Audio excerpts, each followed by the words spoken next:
Chapter 14. During dinner, Mr. Bennet scarcely spoke at all, but when the servants were withdrawn, he thought it time to have some conversation with his guest, and therefore started a subject in which he expected him to shine, by observing that he seemed very fortunate in his patroness. Lady Catherine de Bourgh's attention to his wishes, and consideration for his comfort, appeared very remarkable.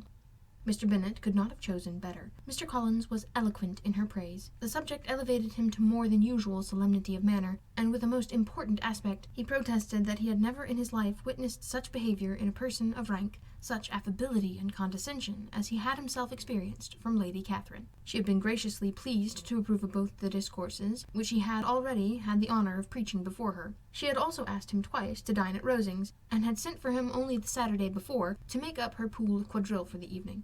Lady Catherine was reckoned proud by many people he knew, but he had never seen anything but affability in her. She had always spoken to him as she would to any other gentleman. She made not the smallest objection to his joining in the society of the neighbourhood, nor to his leaving his parish occasionally for a week or two to visit his relations. She had even condescended to advise him to marry as soon as he could, provided he chose with discretion, and had once paid him a visit in his humble parsonage, where she had perfectly approved all the alterations he had been making, and had even vouchsafed to suggest some herself, some shelves in the closets upstairs.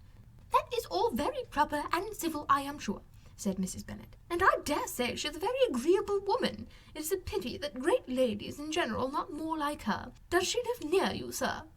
"The garden in which stands my humble abode is separated only by a lane from Rosings Park, her ladyship's residence." "I think you said she was a widow, sir. Has she any family?" "She has only one daughter, the heiress of Rosings, and of very extensive property." "Ah," cried Mrs. Bennet, shaking her head, "then she is better off than many girls. And what sort of young lady is she? Is she handsome?" "She is a most charming young lady indeed. Lady Catherine herself says that in point of true beauty, Miss de Bourgh is far superior to the handsomest of her sex, because there is that in her features which marks the young woman of distinguished birth. She is unfortunately of a sickly constitution, which has prevented her making that progress in many accomplishments which she could not otherwise have failed of, as I am informed by the lady who superintended her education, and who still resides with them. But she is perfectly amiable, and often condescends to drive by my humble abode in her little phaeton and ponies." "Has she been presented? I do not remember her name among the ladies at court." "Her indifferent state of health unhappily prevents her being in town, and by that means, as I told Lady Catherine myself one day, has deprived the British court of its brightest ornament. Her ladyship seemed pleased with the idea, and you may imagine that I am happy on every occasion to offer those little delicate compliments which are always acceptable to ladies. I have more than once observed to Lady Catherine that her charming daughter seemed born to be a duchess, and that the most elevated rank, instead of giving her consequence, would be adorned by her. These are the kind of little things which please her ladyship, and it is a sort of attention which I conceive myself peculiarly bound to pay." "You judge very properly," said Mr. Bennet, "and it is happy for you that you possess the talent of flattering with delicacy. May I ask whether these pleasing attentions proceed from the impulse of the moment, or are the result of previous study?" "They rise chiefly from what is passing at the time, and though I sometimes amuse myself by suggesting and arranging such little elegant compliments as may be adapted to ordinary occasions, I always wish to give them as unstudied an air as possible." Mr. Bennet's expectations were fully answered. His cousin was as absurd as he had hoped, and he listened to him with the keenest enjoyment, maintaining at the same time the most resolute composure of countenance, and, except in an occasional glance at Elizabeth, requiring no partner in his pleasure. By tea-time, however, the dose had been enough, and Mr. Bennet was glad to take his guest into the drawing-room again, and when tea was over, glad to invite him to read aloud to the ladies. Mr. Collins readily assented, and a book was produced, but on beholding it, for everything announced it to be from a circulating library, he started back, and, begging pardon, protested that he never read novels.